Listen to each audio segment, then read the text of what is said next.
ఆహా, ఎంత ప్రశాంతంగా నిద్రపోతుంది. పొద్దున మాట కూడా దీనికి నిద్ర మాత్రలేసి పడుకోబెట్టేస్తే ఈ సీరియల్స్ దరిద్రం వదిలిపోద్ది. ముట్టుకుంటే లేస్తుంది, వద్దులే. ఈ ఆస్తిలో వాటా నాకు ఉంది, మర్యాదగా సంతకం పెట్టు. ఆడదానని నేనేమి చెయ్యలేనని దౌర్జన్యం చేయడానికి వచ్చావా? నేను సంతకం చెయ్యను. చెయ్యకపోతే నా సంగతి నీకు తెలుసు కదా. రావద్దు రావద్దు.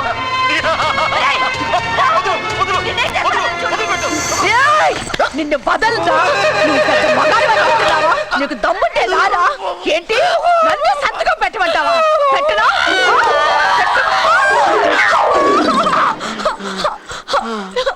ఏమైందండి? ఏమైందా?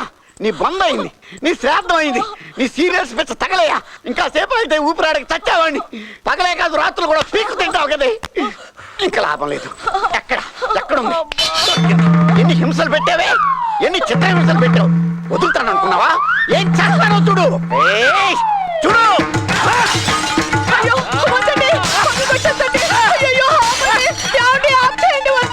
టీవీ కూడా పగలగొడతా.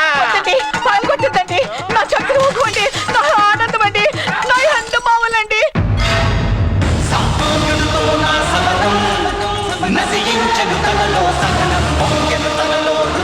ఈ భగవాన్ రాజుకి ఎవరికి పిచ్చి పట్టిందా? మన ప్రభుత్వంలో ఉంటూ మనకే ఎదురు తిరుగుతున్నాడు.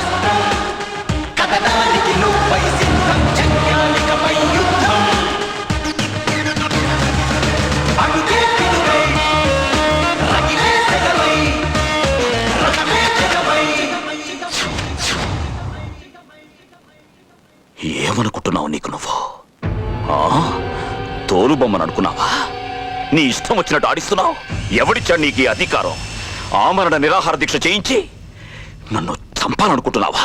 నువ్వు చేసిన స్కామ్లకు చాలా మంది చచ్చారు. నీకేం అధికారం ఉందని వాళ్ళని చంపావు. లొంగి ఉన్నాను కదా అని రెచ్చిపోతున్నా. భగవాన్ రాజు నన్ను ఆడించలేవు. ప్రూఫ్లున్నాయనే కదా రెచ్చిపోతున్నావు. ప్రింట్ చేయి. నిన్ను చంపి నేను చస్తాను. అప్పుడు ఇంకేం చేస్తావు? ప్రింటింగ్ రెడీనా? చెప్పు. రెడీనా? చెప్పు. రెడీ. ఏంటా చూపు? ఆ చూపు దించే ఆ చూపు. చంపేస్తాను. నన్ను చూడడానికే భయపడుతున్నా, చంపడం కూడానా? సీఎంని సపోర్ట్ చేసే మంత్రులు, ఎమ్మెల్యేలు వస్తున్నారు.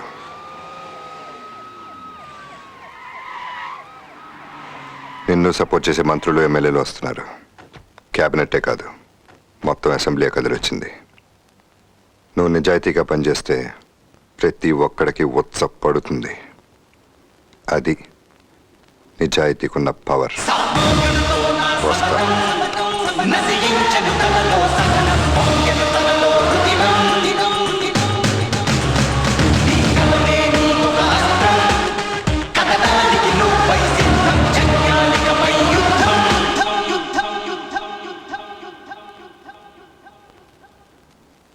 ఏంటి సడన్ గా అట్టాక్ అయిపోయినావు? ఒంట్లో ఏమన్నా తేడా చేసిందా ఏంది? ఏంటి పిచ్చి పిచ్చిగా మాట్లాడుతున్నావు?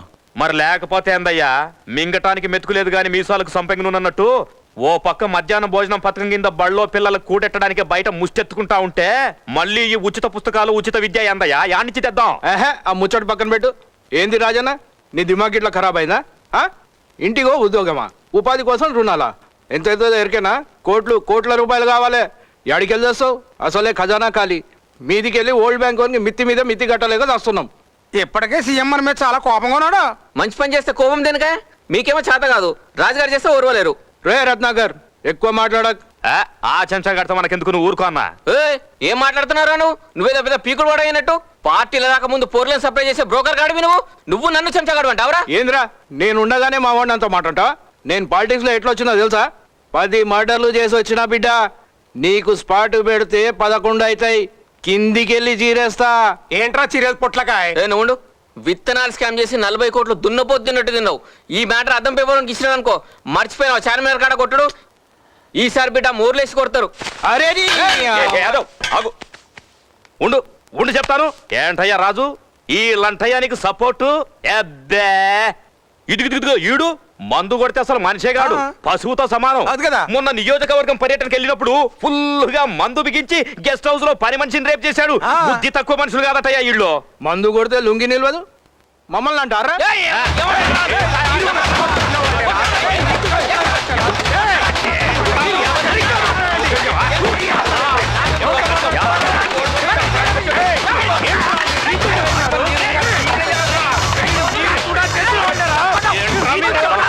ఏంటి అసెంబ్లీ అనుకుంటున్నారా?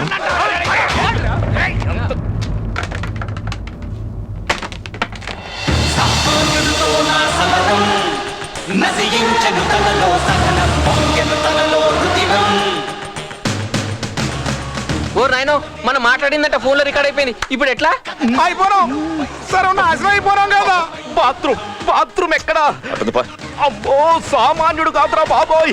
ఉతికిచ్చేస్తున్నాడు. ఏంటి ఇప్పుడు ఏం చేద్దాం? అద్దం పగలగొట్టాలా, ఆ చంద్రగాన్ని లేపేయాలా? వాడిని లేపితే మనం ఉండం. దీనికి సొల్యూషన్ ఒక్కటే, ఎలక్షన్స్ లో ఇచ్చిన హామీలు నెరవేర్చాలంతే. నువ్వు చెప్పినవన్నీ చేయడానికి క్యాబినెట్ మొత్తం ఒప్పుకుంది. సెల్ ఫోన్లో రికార్డ్ చేసి మంచి పని చేశావు. ఏ సెల్ ఫోన్? అదే నువ్వు రికార్డ్ చేయడానికి సోఫాలో పెట్టి వెళ్ళావు. రికార్డ్ చేయటమా పాడా? నిజంగానే మర్చిపోయి వెళ్ళానంతే. సరే, వాళ్ళని అలాగే అనుకోని నీ పన్ను గాని. God promise ఉచ్చపోయిస్తున్నా.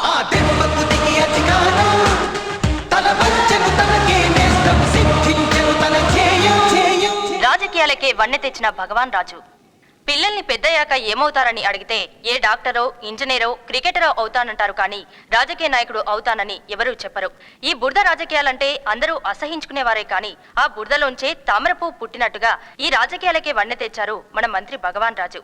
ఆయన గురించి ప్రజలు ఏమనుకుంటున్నారో వారి మాటల్లోనే విందాం. ఏం చెప్పాలయ్యా, ఆయన ఒక దేవుడయ్యా. ప్రజల కష్టాలే తన కష్టాలని భావించిన దేవుడయ్యా. మా ఏరియా ఎమ్మెల్యే ఉన్నాడు, ఎందుకంటే ఒట్టి వేస్ట్ గాడు. వాడే పని పట్ట చేయడు, చావడొద్దు. ఒక్కటి చెప్తున్నాను, ఈసారి ఎలక్షన్ లో భగవాన్ రాజు లాంటి వాళ్ళకి టికెట్ ఖచ్చితంగా ఇచ్చి తీరాలి. చెప్పు. చంద్ర ఎక్కడ? ఫోన్ ఆఫ్ చేసి పెట్టుకున్నాడు. ఏంటి మ్యాటరు? నెక్స్ట్ వీక్ మా పెళ్లి. షాపింగ్ చేద్దాం రమ్మన్నాడు. గంట సేపటి నుంచి నేను ఇక్కడ వెయిట్ చేస్తున్నాను. ఈ మగాళ్ళంతా ఇంతే, ప్రేమంటే ముందుకొస్తారు, పెళ్ళంటే బాగా లేట్ చేస్తారు. ఎక్కడో నాలాంటి వాళ్ళు ఉంటారు కానీ నమ్మరు. Bad luck. వందన నా పక్కనే ఉన్నాడు, మాట్లాడు. ఏం అవసరం లేదు, పెళ్లికి ముందే విడాకులు ఇచ్చేసానని చెప్పు. పెట్టేసింది. పెళ్లికి ముందే విడాకులు ఇచ్చేసాను చెప్పండి. చచ్చాను. నువ్వు నా పెళ్లి చెడగొట్టావు, ఆ భగవంతుడు నీ పెళ్లి చెడగొట్టాడు. God is great. రేయ్, మరీ ఇంత శాడిజం పనికిరాదురా. నేను త్వరలో మెంట్లకి పిచ్చోడిని అయిపోతాను. నువ్వేదో పీకి పొడుస్తావు అనుకున్నాను, నీ వల్ల కూడా ఏం కావట్లేదు. నేను టేకప్ చేసిన కేసు ఇంతవరకు ఏది ఫెయిల్ కాలేదు. చంద్ర క్యాంపులోకి నా మనిషిని పంపుతాను. నా ప్లాన్ ప్రకారం ప్రూఫ్స్ వాటందరికి అవే బయటకు వస్తాయి. ప్లీజ్ నన్ను నమ్మండి. నీకు ఆ శ్రమ అక్కర్లేదు. మన మనిషిని ఆల్రెడీ అక్కడ సెటప్ చేశాను.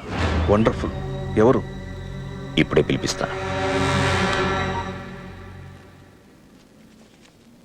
అందరి పేర్లు వచ్చినట్టేగా? అందరి పేర్లు వచ్చినట్టే.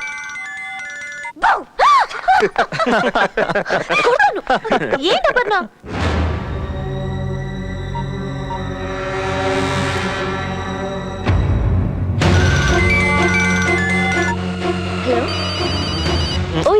ఫోన్ వచ్చింది నాకు. ఎంత మార్చుకో. కన్ఫ్యూజన్. Same problem. ఆ పని ఏదో నువ్వే చేయొచ్చుగా. హలో, బట్ మ్యారేజ్ తప్పకుండా రావాలి. Okay okay. Hello. Okay okay promise. Hello మీరా? సార్ చెప్పండి. ఎంతసేపట్లో రాగలం? Thank you. బాయ్. సెల్ ఫోన్లు వచ్చిన తర్వాత దగ్గర వాళ్ళందరూ దూరం అయిపోతున్నారు.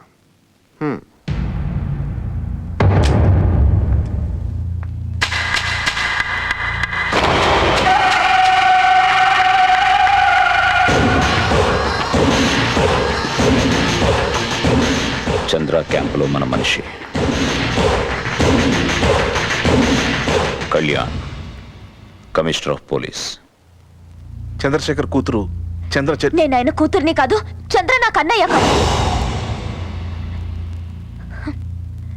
నేను అనాథని. నా కుటుంబాన్ని సర్వనాశనం చేసి నన్ను అనాథం చేశాడు చంద్రశేఖర్.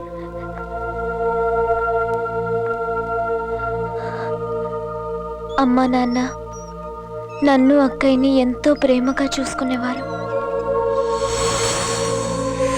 నాన్న మాతో ఫ్రెండ్లా ఉండేవారు.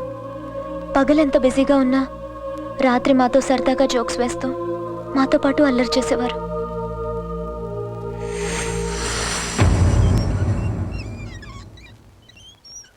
మాకు చిన్న ఫార్మాసిటికల్ కంపెనీ ఉండేది.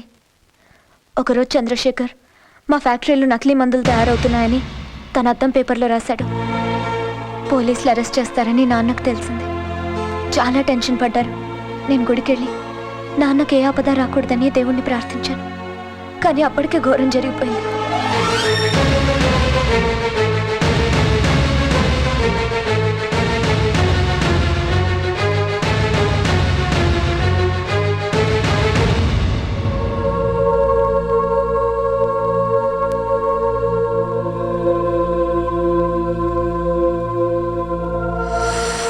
అదంతా గుర్తొస్తే చాలు ఆ చంద్రశేఖర్ అన్నా అద్దం పేపర్ అన్నా భరించలేనంత ద్వేషం పుట్టుకొస్తుంది.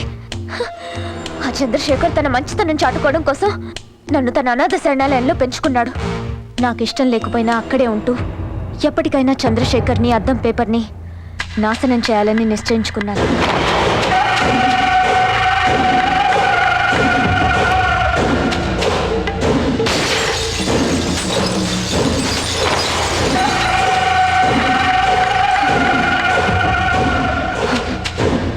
చంద్రశేఖర్ శత్రువైన భగవాన్ రాజ్ గారిని నా మిత్రునిగా చేసుకున్నాను. చంద్రశేఖర్ని చంపే టైంలో చంద్ర అడ్డొస్తాడని చంద్రాని సెక్యూరిటీ ఏజెన్సీకి పంపించేశాను. ఆ తర్వాత చంద్రశేఖర్ ప్రెస్లో ఒంటరిగా ఉన్నాడని భగవాన్ రాజ్ గారికి ఇన్ఫర్మేషన్ ఇచ్చాను. అలా చంద్రశేఖర్ చావుతో నా పగ సగం చల్లారింది. వైష్ణవి బ్యాంక్ దగ్గర పట్నాయక్ని చూసి షాక్ అయ్యాను.